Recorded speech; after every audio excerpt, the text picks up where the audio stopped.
या देवी सर्वे भूतेषु विद्यारूपेण संस्थिता नमस्तस्यै नमस्तस्यै नमस्तस्यै नमो नमः।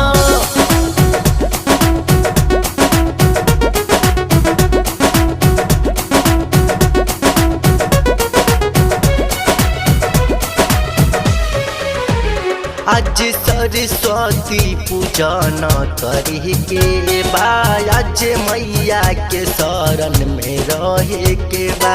हे माई सुनली तू, आज सरस्वती पूजन करे के बा, आज मैया के शरण में रहे के बा।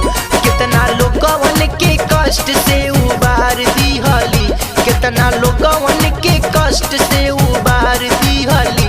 मैया के तनन के जिंदगी सवार दिहली, मैया के तनन के जिंदगी सवार दिहली।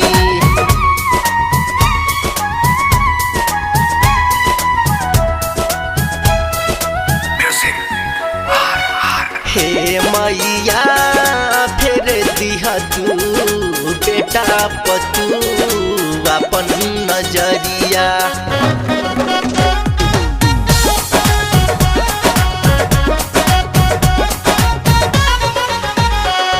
जे कैले बसरदा से भाव भगती, उ सब लोगवा कैले बा आगे उन्नति। हे माई फेर दिहा तू, जे कैले बसरदा से भाव भगती, उ सब लोगवा कैले बा आगे उन्नति। जे गहिल शरण में उठा दिहली, जे गहिल शरण में उठा दिहली। मैया के तनन के जिंदगी सवार दिहली, मैया के तनन के जिंदगी सवार दिहली। हे मैया फेर दिहा तू बेटा पर अपन नजरिया।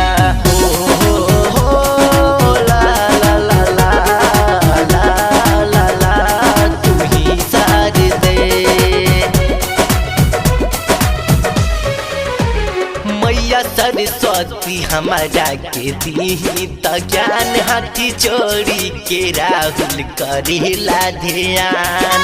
हे माई मान जई तू, मैया सरस्वती हमारा के दी त ज्ञान, हाथी जोड़ी के राहुल करेला ध्यान। गीत दीपक दीवाना त लिख दीहनी, गीत दीपक दीवाना तो लिख दीहनी। मैया के तनन के जिंदगी सवार दिहली, मैया के तनन के जिंदगी सवार